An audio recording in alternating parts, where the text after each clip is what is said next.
हाखौ नों मोनहैया जाजों दागि हाया फाक्का नों जेबो दागिथार नों खालि आंनो 500 रांल' हर हाया फाक्का फाखानाय हा हुखौ फाननानै उनाव लान्दा खान्दा जाबालाय आगै बे हायाथ' आंनिसो नोंथांनिसो बिब्दिब्ला नोंथाङा थगायजाबाय गुनजेदा नोंथांखौबो अरबावबाय गुनजेनि खैसाराव नोंथाङा गासनबाय नोंथाङा गावनि खाफालखौ जाबाय हाखौ लामारनो नाजायोब्ला बाथ्राया गाहाम जानाय नङालै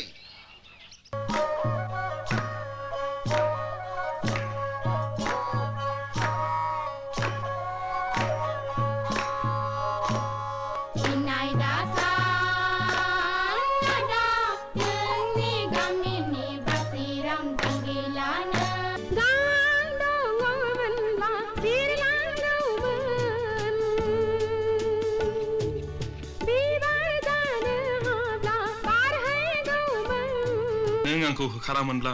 आं दिनै बेबायदि जानो हानाय नङामोन आंनि बान्दानि जिन्जिखौ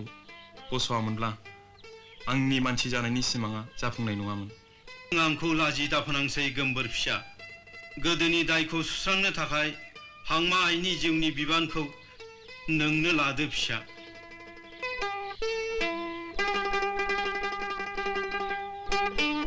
मानि सिमां गावबा गावनि थेट आंलाय आंनिसो सानदोंमोन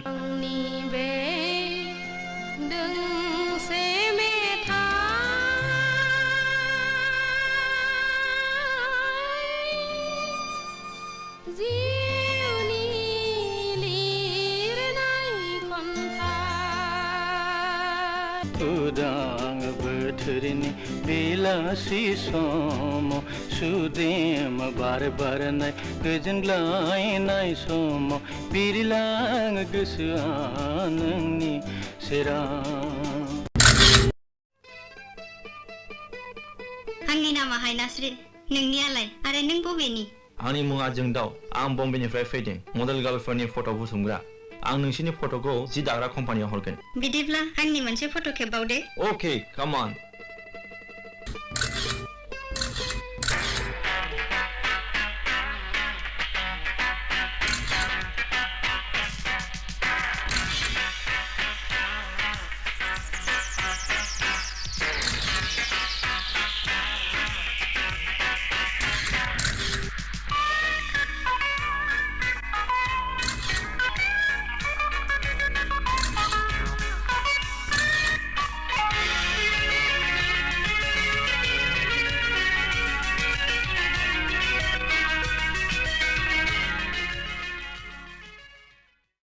बाहाय जोङो दिनै स्पेशली मोनसे बिराद गोनांथार रादाब लानानै फैनाय जादों आरो नोंथांमोनखौ लेंहरनाय जादों बाहाय जाहाथे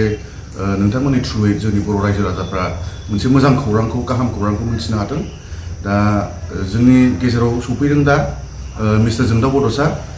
बिथाङानो जाहैबाय यअरन सिनेमानि डाइरेक्टर आरो दा बिथांखौ आं इन्ट्रडक्सन होबाय आरो बिथाङानो सुंद'यै गावो यअरननि सिनेमाया मोरै जायामोन बेनि हिस्ट'रिकेल बेकग्राउन्डखौ बिथाङा होनसिगोन यअरननि सोमोन्दै यअरनाथ' प्रथम शुटिं जादोंमोन 1984 नि 13 मार्च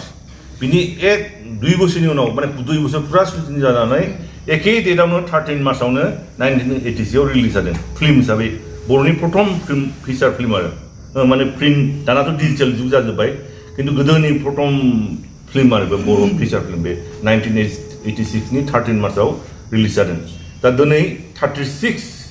37.5 years प्राय 37 बोसोरनि उनाव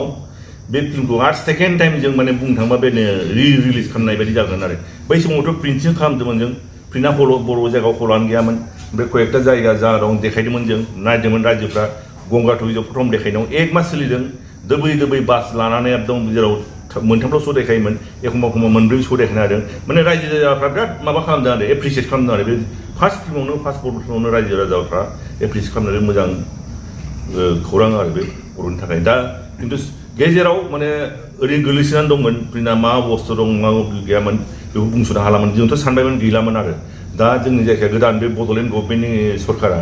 बेखौ माने मा जाखो आलायारनाथ जोंनि बर'नि बिराद आंगोथार बे मा बुस्थु जाखो बेखौ माबा नाजानानै जोंनि गभर्नमेन्टआ बुंदों बेखौ जों बोखांफिननांगौ बे हिसाबै थांनानै जों 1.5 बोसोरसो जाबाय नङा होमबा 1.5 बोसोर जाबाय जों बे आलायारनखौ माने बुंनो थाङोबा एकदम हा सिङाव थै आधामल' जानानै दंमोन बेखौ माने प्रिन्ट हिसाबै प्रथम डिजिटेल माने दिहुननानै लाबोदों आरो बेखौ बेसिकेलि फर बर'आ माने आर्काइभनि थाखाय आरो माने बड'लेण्डनि बे गभर्नमेन्टनि आर्काइभनि पारपसनि थाखाय लाबोदोंमोन बे दंफैयो जोंनाव दा जोंनाव बेखौ दा जों प्रडिउसारफ्रा जोंहाबो पार्टनार दं 10 जन पार्टनार दं रेजिस्टार माने जोंहा डिड पार्टनारशिप खालामनाय बे प्रडिउसार माबा पार्टनारशिपासो बे बिनि रियेल अथराइज दिगमा आरो बे आलायारननि दा जोंहा जों जुदि लाबोयोबा प्रिन्टखौ जोंहा अनलि टेकनिकेलि जोंहा फ्रि जायो देखायनो दा बे हिसाबै जों दाख्लै 1 माससोनि बिथोराव जों 1 माससोआ फुरा नांबाय थादों खारबाय थादों माबानो गावनि फैसाफ्राव खालामनानै जों मोनसे डिजिटेल प्रिन्ट लाबोनो हाबाय आरो दा बे प्रिन्टखौ लाबोनो हाबाय दा दिनै रायजोफोरनि सिगाङाव जों डिक्लेयार खालामनाय जों रेडि टु स्क्रिन दा बिनि बे स्क्रिननि सोमोन्दै बोरै देखायनाय बेनि सोमोन्दै बुंगोन जोंहा सासे जाय दायित्व गोलैदों बे लुइस इस्लारि जोंनि बिथाङा आलायारन सिनेमाखौ मोरै बानायामोन आरो मोरै लायफिननाय जाया दा गेजेराव बिदिनो बेसेबांबा गोबाव गोलैसोनानै थादोंमोन बे सिनेमाया ओमफ्राय गभर्नमेन्टनि इनिशियेटिभजोंनो बेखौ लानानै फैनाय जादों नङाबा जोङो दिनैसिम बे स्क्रिनखौ लाबोनो हानायनि क्षमतायानो फैयामोन माने बुस्थुआथ' गोमानानै थाबायमोन नालाय दा बिथांनि इनिशियेटिभआवनो बेखौ खालामनो हादों आरो दाख्लैसो जोङो गभर्नमेन्ट जाखिनि प्रिन्ट लाबोदों बेखौहाय थारमाने आर्काइभनि थाखायसो लायदोंमोन नालाय जोंना बड'लेण्डआव दा आर्काइभ मोनसे कमिटि दानानै दङ आर्काइभआव दोनगोन होननानै दा जोंना मा जोंबो जाहाथे फ्रि जाथों प्रडिउसारा जाखिनि मेम्बार्स दं जों एसे फ्रि जाथों होननानै जोंनो खुद दाख्लैहाय थाइसे थाइनै जाखिनि रां बेखौ लानानै खांलायलायनानै जोङो आदैखौनो लानानै बेनि गासिबो हेल्पजों बेनि थाखाय जों दा लानानै फैनो हाबाय दा जोङो बेखौ रिप्रिमियार हिसाबै देखायनो सानदों जोङो दा जायगाखौ थिग खालामदों बड'फा कालचारेल कमप्लेक्सआव ओमफ्राय डेटखौ दा लाथ'नाय जायाखै मानो होनबा जोङो दा जाय सुबुंनाव जोङो बेखौ पारमिसन लानांगौ बेखौ लोगो मोनथ'वाखै दा जिखुनु 10 तारिखखौ जों टारगेट खालामदों डिसेम्बर 10 तारिखखौ रिप्रिमियारनि थाखाय ओमफ्राय रिप्रिमियारा ओरैबायदि जों खालामनो सानदों इनोभेटिभ मोनसे खालामनो सानदों बाहाय माने डिनार पार्टि आरो टिकेटनि मुल्यखौ एसे बारा होनाय जागोन ओमफ्राय बेजों साथ नोंसोरो सिनेमा नायखांनायनि लोगो लोगो बेजों नोंसोरो डिनार पार्टियावबो जोंजों लोगो जाफानो हागोन आरो ओमफ्राय बेहाय फट' सेसन माबा माबि जागोन दा बेखौ जों टारगेट लादों 10 तारिख डिसेम्बरखौ ओमफ्राय बेनि उनाव बेनि लोगो लोगो सानसे बाद थानानै जोङो उदालगुरियावबो बे एखे सिस्टेमखौनो खालामनो सानदों रिप्रिमियारखौ आरो जाहाथे जोंनि क'क्राझार बा खाथि खाला चिरांनि दाल' नुयोबाथ' गाज्रि मोनलायलायनाय फैयो दा बेनि थाखायनो जोङो उदालगुरियावबो टारगेट लादों दा उदालगुरिनिखौ बावैनो गाबोन समफोरनि गेजेरावनो जोङो फिक्स खालामगोन जायगाखौ ओमफ्राय जाय मानसिजों जों रायज्लायगोन एसे टाचाव दङ जों दाख्लैसो बावाखै साननै सानथामसो जाबाय जों थांनानै फैदों बहुद मानसिफोरजों डिसकासनबो खालामना फैदों दा बेखौ खालामगोन ओमफ्राय आरो मोनसे गोजोनथाव बाथ्राया बेनो जाहैबाय रायजोफोरनिसिम नोंथांमोनहा जे सानना नाङा जे टिकेट बुरजा रिप्रिमियाराव माने गोनां गेदेरखौल' नुगोन बे नङा जोंना मोनसे रायज्लायखानाय दं सावरायखानाय दं एग्रिमेन्टबो खालामखानाय दं जोङो गामि गामि थांनानै जोङो टुरिं श' खालामहैगोन जेरै नोंसोरो गामिफ्राव जेनेबा दाख्लैसो जेनेबा थैसामखौ माने जांख्रिथायनि थैसामखौ जेरै देखायदों बा बर'नि सिनेमाफोरखौ मोरै देखायबोगासिनो गामियाव लांनानै थिग बिदिखौबो जों बानायगासिनो ओमफ्राय कन्टेक्ट नाम्बार होखाबाय आंनि कन्टेक्ट नाम्बारखौ होदों नोंथांमोनहा रायजो राजाफ्रा कन्टेक्ट खालामनानै नोंसोरो माने माबाखौ बेनि जाखिनि रायज्लायनांगौ दं बेखौ रायज्लायनो हागोन नोंथांमोनहा दा बेनो आरो जोंनि खावलायनांगौआ नोंथांमोननिसिम रायजो राजाफोरनिसिम आरो जेसेबांखिनि जोंनि बर'नि अर्गानाइजेसन्सफोर दं जाहाथे जोंनि आलायारन सिनेमाया जा जेरै आदै डाइरेक्टरा जेनेबा बिथाङा बुंनानै होबाय गोदोहाय थाइसेबो थाखाखौ बेनिखौ मोनाखै मानो होनबा बिराद पाइरेसि जादोंमोन जाहैदों गोदो ओंखारजेननायाव दा नंखायनो नोंथांमोना जोंखौ मदद होयो जाहाथे जोंनि आलायारन सिनेमाया बे हिस्ट'रिकेल मोनसे मुभिया नेसनेल एवार्ड विनिं सिनेमा लाया जाहाथे बे पाइरेसि दाजाथों नोंथांमोना बयबो जोंखौ मदद होलायलाय नोंथांमोननि थाखायसो बर'नि सिनेमायाबो थांनानै दं दा जोंनि आलायारन हिस्ट'रिकेल मुभि जाखिनि नेसनेल एवार्ड विनिं मुभि बे जाहाथे थांनानै थाफिनथों आरो नोंथांमोननि अनसुंथाया जाहाथे जोंनाव फैथों डिजिटेल फर्मआव रिलिज खालामदों दा बिनि गेजेराव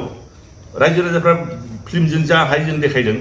ओमफ्राय बिनि उनाव मा जागोन बे फिल्मखौ नेसनेल एवार्ड मोनदों बे 1986आव नेसनेल एवार्ड मोनदों आरो रजत कमल बे रजत कमलाबो ओरैबायदि केटागरियाव मोनदों बे समाव बर'आव लेंगुवेजआ एचडुल' गैयामोन जेरै जेनेरेलि रजत कमलखौ माने best Assamese film best Punjabi film best film बायदि होयोमोन दा जोंना एचडुल' गैयामोन नालाय दा बे हिसाबै बर' फिल्मा जोंना आलायारना बे एचडुलनि बाहेरा जेसेबां लेंगुवेज दं इनक्लुडिं इंलिश बिनि गेजेरावसो रजत कमल हिसाबै मोननो हादों आरो जों बे माबाया ओमफ्राय बिनि अनगायै माबा टिभिआव देखायबाय नेसनेल एवार्ड मोननायखाय टिभिआव देखायबाय दा टिभिआव मा जादों बे समाव टिभिनिफ्राय भिडिअ कपि खालामनानै बेखौ माबा बे बेबसायिफ्रा माबाफ्रा बिसोर मा खालामदों बेखौ माने हेभिलि फाइनेन्सड जादों आरो बे मोनसे समाव आरो जों प्रडिउसारफ्रा गरसे फैसा मोनाखै हेभिलि जेरावबो माने ओरैबायदि बे आलायारनखौ माने फाइनेन्सड जादों टिभि प्रम'आव VHS ट्रिटमेन्ट आरो बे समाव दा बे फर्मेटआ गैला दा ओंखायनो जिर' जानानै दं दा जों गोदान डिजिटेलि लाबोबाय दा जों बेखौ थाबैनो देखायसिगोन रायजो राजानि बिजौआव दा आं मोनसे रिकुवेस्ट आरो रायजोफोरनि सिगाङाव जेन माने बे माबाखौ बिराद खस्थ'यै खालामनानै जों बिराद खस्थ'यै फैसा बानाय अनेक प्रडिउसार दं जाय बे आलायारन खालामनायाव प्रथम फैसा होजेनदोंमोन दासिमबो 37 बोसोरनि उनाव फैसा गरसेबो दां मोनाखै आरो बेबायदि आरो प्रडिउसारबो मोनजोबखायाखै आरो एसे माबाल' बेबायदि खारन बिजनेसानो जायाखै आलायारना दासो जागोन आरो जायोबा दा बेनो खालि मोनसे रिकुवेस्ट रायजोफोरनि सिगाङाव बेखौ जुदि एबार जुदि बबेबा एसे फाइनान्स जायोबा गोथौ गोथौ जायगाफ्रावसो जायो नालाय फाइनान्सआ जेन बे एबार कन्ट्राक्ट नाम्बार दंखायो जोङो होखागोन बे कन्ट्राक्ट नाम्बाराव जेन खबर हरो आरो बेखौ मा खालामनो सानदों जों जुदि सोरबा जुदि बेखौ फाइनान्स खालामोबा बे लकेल एरियानि आफादखौ रिकुवेस्ट खालामगोन जेन आफादनि मानसिफ्रा आफाद माने जिखुनु अर्गानाइजेसन आरो बिसोर नैबे जे कन्ट्राक्ट नाम्बार दं कन्ट्राक्टखौ हरथों रायलायथों जों जे मानसि सोरबा फाइनान्स एन्टि ससियेल बे खामानि मावग्राखौ जों जयैनो बे आफादनि मानसिजों प्रडाक्सन मानसिजों जों बेखौ बिसार खालामगोन ओमफ्राय फाइनखौ जों 50-50 माने जुदि बे मानसिखौ फाइन खालामनो हानायनि जेसेबां फैसा दं बेखौ 50% जाय आफादा इनिसियेटिभ लादों जों बेजों रानगोन आरो जेन जोंनि बे एन्टि ससियेल एक्टिभिटिया बन्द जायो बेखौल' रिकुवेस्ट खालामो आरो बिनि दा फिल्मखौ बोरै देखायनो जों बोरै माबानो